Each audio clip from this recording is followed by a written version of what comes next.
COP15, COP16, COP28, COP29, você já viu essa diversidade de números se referindo à COP e fez uma confusão? Então fica aqui comigo que a gente vai entender um pouco mais sobre isso.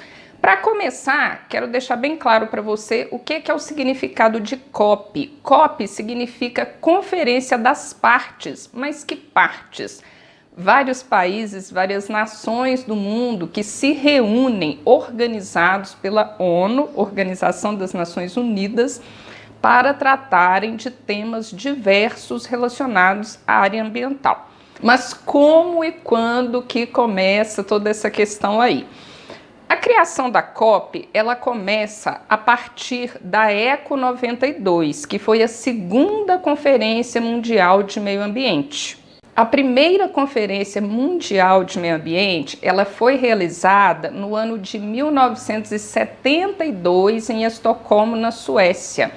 20 anos depois, essa Conferência Mundial de Meio Ambiente, ela vem acontecer no Brasil e ficou conhecida como ECO 92. Ela aconteceu no Rio de Janeiro no ano de 1992.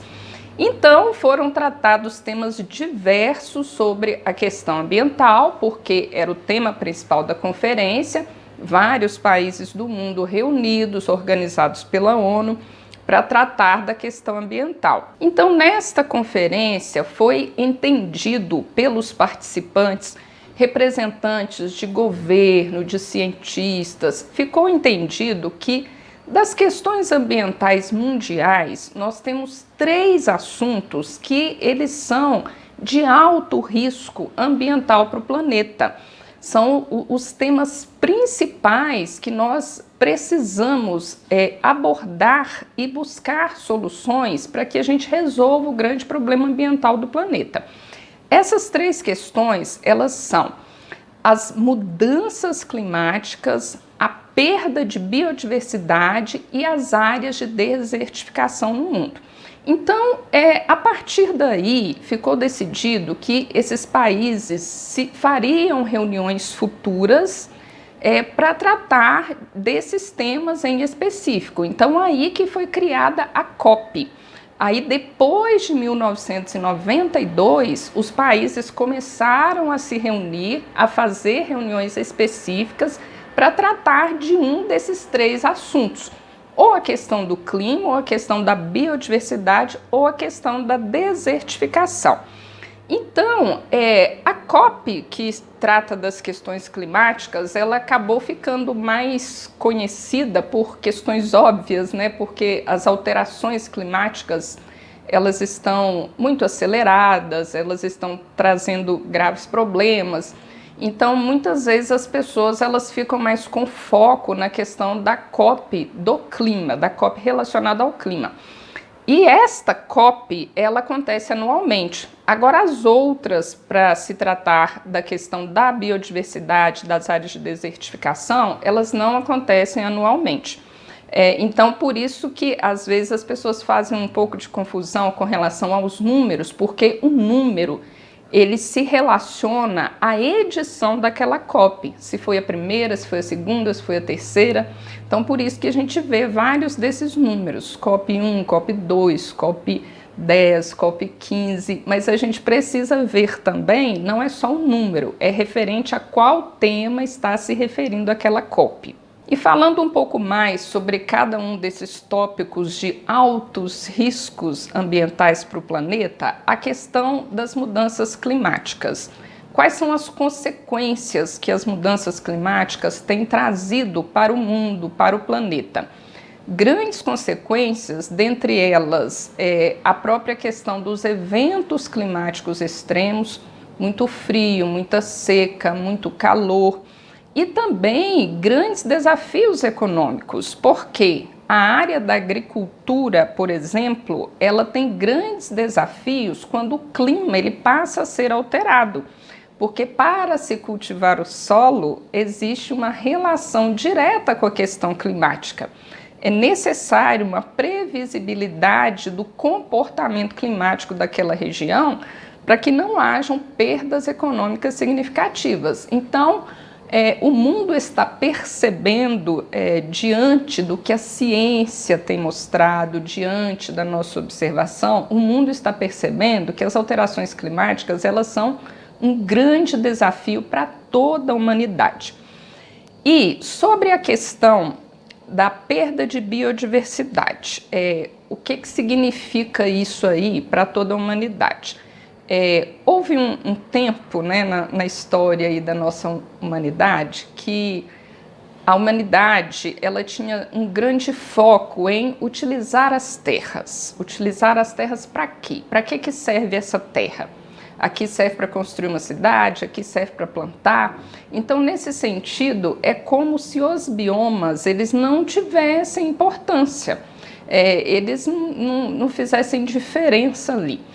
Então, muitas áreas elas foram sendo grandemente devastadas para que a terra ela fosse usada diretamente a favor do ser humano. Diretamente a favor do ser humano, para construir uma cidade, para praticar pecuária, para praticar agricultura.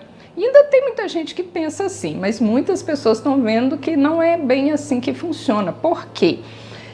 Para que a gente tenha uma vida equilibrada, todo o planeta com um equilíbrio ecológico, a gente precisa cuidar do todo. Então, se existem as florestas, se existem os biomas, ele tem uma grande importância no todo. Então, se com as nossas ações humanas, ações antrópicas, a gente começa a destruir essa biodiversidade, nós vamos tendo consequências disso aí. A gente vai adoecendo o planeta e nós começamos a ter cada vez mais desequilíbrio.